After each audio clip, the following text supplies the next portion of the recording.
Hello നമസ്കാരം. ലച്ചു സ്റ്റൽക്കിസിൻ്റെ പുതിയൊരു വീഡിയോയിലോട്ട് എല്ലാവർക്കും സ്വാഗതം. എനിക്ക് കുറച്ച് ത്രോട്ട് പെയിനൊക്കെ ഉണ്ട്, അപ്പം സൗണ്ടിന് കുറച്ചൊരു വേരിയേഷൻ കാണും, ജസ്റ്റ് ക്ഷമിക്കുക, അത്രേ പറയാനുള്ളൂ.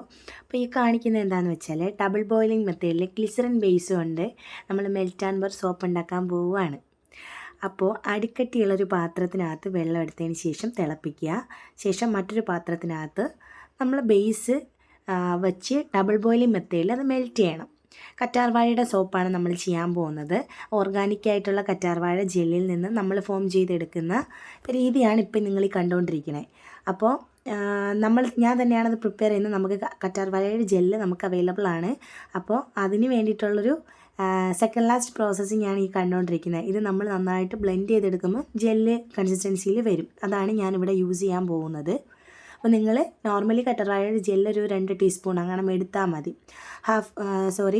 1 kg ബേസിനാണെന്നുണ്ടെങ്കിൽ ഇതാണ് ഈ നമ്മളെ ഗ്ലിസറിൻ ചിപ്സ് എന്ന് പറയുന്നത്. അപ്പോൾ ഞാൻ ഇതാണ് യൂസ് ചെയ്യണത്. പ്രീമിയം ക്വാളിറ്റിയാണ് ഞാൻ എടുക്കുന്നത്.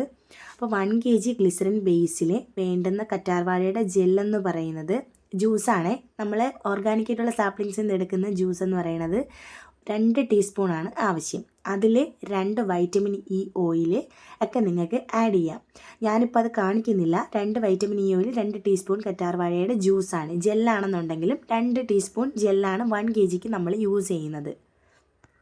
അപ്പോൾ ആ രീതിക്ക് നിങ്ങളും അങ്ങനെ എടുത്താൽ മതി. പിന്നെ ഒരു കാര്യം ശ്രദ്ധിക്കേണ്ടത് എന്താണെന്ന് വെച്ചാൽ ജ്യൂസ് ആണെങ്കിൽ നിങ്ങൾക്ക് ഗ്ലിസറിൻ്റെ ബേസ് മെൽറ്റ് ആയതിന് ശേഷം നിങ്ങൾക്ക് ആഡ് ചെയ്യാം. അതേസമയം ജെല്ലാണെന്നുണ്ടെങ്കിൽ ഗ്ലിസറിൻ ബേസ് നമ്മൾ ചൂടാക്കാൻ വെക്കുന്നതിന് മുന്നേ തന്നെ ഗ്ലിസറിൻ ബേസിനകത്ത് കറ്റാർവാഴയുടെ ജെല്ല് നമ്മൾ ഷോപ്പിൽ നിന്നൊക്കെ മേടിക്കുന്ന ആ ഒരു ജെല്ല് നന്നായിട്ട് ആഡ് ചെയ്തിട്ട് ഇളക്കിയതിന് ശേഷം മാത്രം നിങ്ങൾ മെൽറ്റ് ചെയ്യാനായിട്ട് യൂസ് ചെയ്യുക. ഇല്ലയെന്നുണ്ടെങ്കിൽ മോൾഡ് ചെയ്യാൻ നേരത്ത് അൺമോൾഡ് ഇളക്കി എടുക്കുന്ന ടൈമിൽ ടോപ്പ് ലെയറിൽ ഇങ്ങനെ കുഴിഞ്ഞ് അത് ആ ഒരു മെൽറ്റ് ആകാണ്ട് അങ്ങനെ കിടക്കും. അതുകൊണ്ടാണ് ഇളക്കിയിട്ട് മിക്സ് ചെയ്തിട്ടിടണം എന്ന് പറയുന്നത്. എപ്പോഴാണോ മെൽറ്റ് ചെയ്ത് പൂർണ്ണമായിട്ടുള്ള പ്രോസസ്സിങ് എത്തുന്നത് അപ്പോഴും നിങ്ങൾക്ക് മാറ്റാം. ഓക്കെ. അപ്പോൾ ഒരു കാര്യം ശ്രദ്ധിക്കേണ്ടത് എന്താണെന്ന് വെച്ചാൽ ഒരേ റൊട്ടേഷനിൽ തന്നെ സ്പൂൺ വെച്ചിട്ട് ഇളക്കാൻ ശ്രമിക്കുക, ഒരേ രീതിക്ക്. അല്ലാണ്ട് അങ്ങോട്ടും ഇങ്ങോട്ടും ഇളക്കി അങ്ങനെ ചെയ്യരുത് ഒരിക്കലും. അങ്ങനെ ചെയ്താൽ ബബിൾസ് വരാൻ ചാൻസ് ഉണ്ട്. ബബിൾസ് വന്നാൽ നിങ്ങൾക്ക് സാനിറ്റൈസർ വെച്ചിട്ട് നിങ്ങൾക്ക് സ്പ്രേ ചെയ്യുമ്പോഴത്തേക്കിന് ആ ബബിൾസ് അങ്ങ് പോവും. പക്ഷേ അതിനേക്കാൾ ബെറ്റർ ഒരേ രീതിക്ക് റൊട്ടേറ്റ് ചെയ്ത് ഇളക്കാൻ ശ്രമിക്കുക. അത് ഞാനിത് കാണിക്കുന്നുണ്ട്. അപ്പോൾ നിങ്ങളിപ്പോൾ കണ്ടതെന്ന് പറഞ്ഞാൽ പല ഷേപ്പിലുള്ള സിലിക്കോൺ മോൾഡുകളാണ്. നമുക്ക് പല രീതിയിൽ അവൈലബിൾ ആണ്. മീഷോയിലൊക്കെ വളരെ ചീപ്പായിട്ടുള്ള റേറ്റേ ഉള്ളൂ. നമുക്ക് നോർമലി വീട്ടിലൊക്കെ ഉണ്ടാക്കണം എന്നുണ്ടെങ്കിൽ ഡ്യൂറേഷൻ പക്ഷേ ലാസ്റ്റിങ് കുറവായിരിക്കും. എൻ്റെ ഇരിക്കുന്നത് അത്യാവശ്യം പ്രീമിയം ക്വാളിറ്റി മെയിൻറ്റെയിൻ ചെയ്തിട്ടാണ് ഞാൻ മേടിച്ചിരിക്കുന്നത്. നമുക്ക് മാസം 10, 25,000, 30,000 സോപ്പൊക്കെ നമ്മൾ പ്രൊഡക്ഷൻ ചെയ്യുന്നുണ്ട്. അതുകൊണ്ട് തന്നെ നമുക്കിത് ലാസ്റ്റ് ചെയ്യണം. സോ ഞാൻ അത്രയും പ്രീമിയം ക്വാളിറ്റിയാണ് എടുക്കുന്നത്. നിങ്ങളിപ്പം അങ്ങനെ എടുക്കണം എന്നുണ്ടെങ്കിൽ എടുക്കാം, ഇല്ലയെന്നുണ്ടെങ്കിലും കുഴപ്പമില്ല. വീട്ടിലാവശ്യത്തിനാണെന്നുണ്ടെങ്കിൽ നമുക്ക് പേപ്പർ ഗ്ലാസ്സിൽ വേണമെങ്കിൽ നമുക്ക് മോൾഡ് ചെയ്ത് എടുക്കാവുന്നതേ ഉള്ളൂ.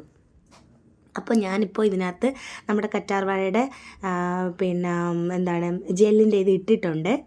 ഇട്ട ശേഷം നമ്മൾ സ്റ്റൗ ഓഫ് ചെയ്തതിന് ശേഷം മാത്രം പെർഫ്യൂം ഒഴിക്കുക. ഇല്ലെന്നുണ്ടെങ്കിൽ ഈ വെള്ളം തിളയ്ക്കുന്നതിൻ്റെ കൂട്ടത്തിൽ നമ്മൾ ഇതിനകത്ത് ആ ടൈമിൽ ഇത് ആഡ് ചെയ്യുകയാണെന്നുണ്ടെങ്കിൽ വേപ്പറൈസ് ആയിട്ട് ഇത് പോകും, സ്മെല്ല് നമുക്ക് കിട്ടില്ല.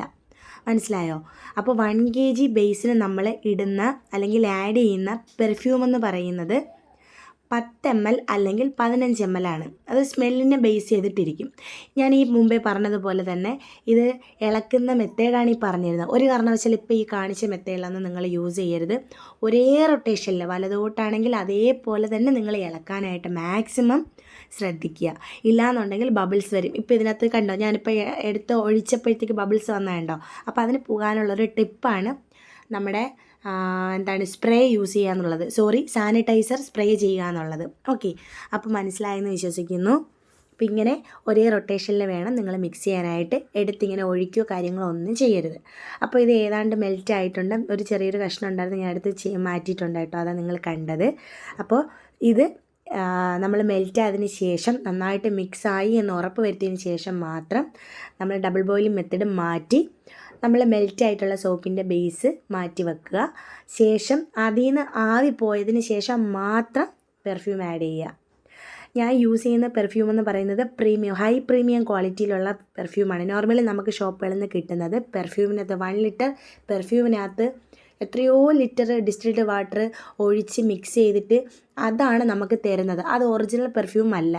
അപ്പോൾ ഞാനിപ്പം നിങ്ങൾക്ക് കിറ്റിൽ തന്നിരിക്കുന്ന പെർഫ്യൂം എന്ന് പറയുന്നത് വൈറ്റമിൻ ഇ, പിന്നെ അതുപോലെ തന്നെ വൈറ്റമിൻ സി, അങ്ങനെയുള്ള ഓയിൽസും ആൽമണ്ട് ഓയിലും പെർഫ്യൂമും കൂടിയിട്ട് ആഡ് ചെയ്തിട്ടാണ് 10 ml 30 ml ഞാൻ വെച്ചേക്കുന്നത്. ഓക്കെ. അപ്പോൾ പിന്നെ മോൾഡ് ചെയ്യുമ്പോൾ ശ്രദ്ധിക്കേണ്ട ഒരു കാര്യം എന്താണെന്ന് വെച്ചാൽ ഡയറക്റ്റ് നമ്മൾ മോൾഡിനകത്തോട്ട് ഒഴിക്കുകയാണെന്നുണ്ടെങ്കിൽ ബബിൾസ് വരും.